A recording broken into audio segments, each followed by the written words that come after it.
A few moments later. Assalamualaikum warahmatullahi wabarakatuh. Halo semuanya. Sebelumnya perkenalkan saya Anela Mistiani, di mana kali ini kita akan membahas tentang komunikasi efektif. Yang sesuatu sebenarnya kita lakukan setiap hari, tapi seringkali tanpa kita sadari kita belum benar-benar melakukannya dengan baik.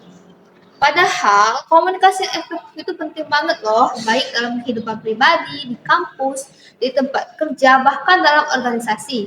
Dengan komunikasi yang efektif, pesan yang kita sampaikan bisa diterima dengan jelas, dipahami dengan benar, dan menghasilkan tanggapan yang sesuai harapan.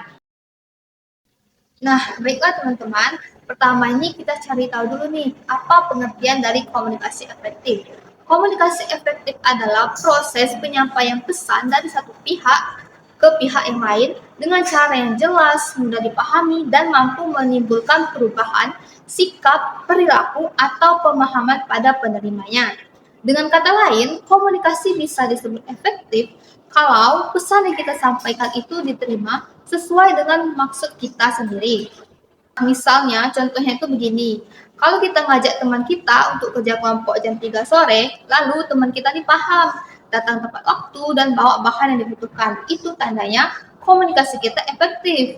Tapi kalau sebaliknya, dia malah datangnya jam 4 tanpa membawa bahan, berarti ada salah nih dari proses komunikasi kita tadi. Baik, selanjutnya kita akan membahas tentang apa sih tujuan dari komunikasi efektif ini. Tujuan utama komunikasi efektif adalah agar pesan dapat disampaikan dengan baik dan dipahami secara benar oleh penerima pesan. Namun, lebih dari itu, ada beberapa tujuan lainnya. Pertama, membangun pemahaman bersama antara komunikator dan komunikan. Kedua, menciptakan hubungan yang baik dan saling menghargai. Ketiga, menghindari kesalahpahaman atau konflik karena salah menafsirkan pesan. Selanjutnya, mendorong kerjasama dan kepercayaan dan menghasilkan umpan balik atau feedback yang positif sesuai dengan pesan yang ingin disampaikan. Jadi, komunikasi yang efektif itu bukan hanya tentang bicara, tapi tentang membuat orang lain benar-benar mengerti.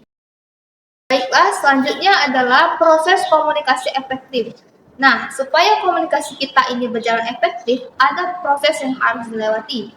Proses ini melibatkan beberapa tahap. Pertama, komunikator, orang yang menyampaikan pesan, ia harus jelas, percaya diri, dan tahu siapa audiensnya. Kedua, ada pesan. Isi atau informasi yang ingin disampaikan, pesan yang baik adalah pesan yang terstruktur, menarik, dan mudah dimengerti. Selanjutnya yang ketiga yaitu saluran, yang dimana media yang digunakan untuk menyampaikan pesan bisa secara langsung atau tatap muka, lewat tulisan, media sosial, atau video yang kamu tonton sekarang.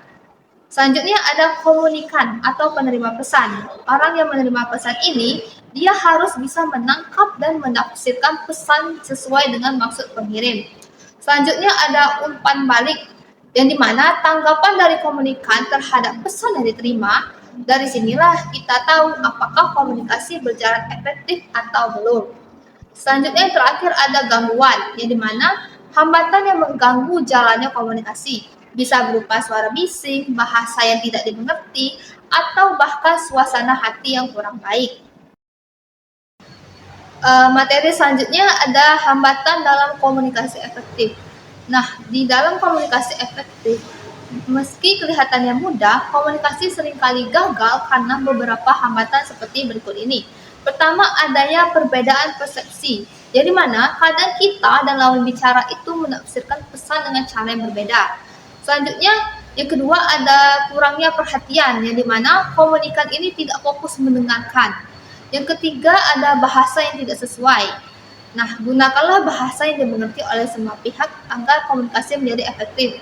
Yang keempat ada emosi dan prasangka, di mana perasaan negatif ini bisa menghalangi pemahaman pesan. Yang kelima ada lingkungan yang tidak kondusif, yang dimana mungkin ada suara bising, gangguan visual, atau distraksi lain yang bisa membuat pesan kita tidak tersampaikan dengan baik. Materi selanjutnya adalah tips agar komunikasi lebih efektif, yang dimana pasti teman-teman sekalian komunikasinya masih kurang efektif kan? Nah, biar komunikasi kamu itu makin mantap, coba kita terapkan beberapa tips dari saya berikut ini. Yang pertama, dengarkan dengan aktif, jangan hanya menunggu giliran bicara. Yang kedua, gunakan bahasa tubuh yang mendukung, seperti kita melakukan kontak mata dan ekspresi wajah yang ramah. Selanjutnya, yang ketiga, sesuaikan gaya bicara dengan lawan bicara kita.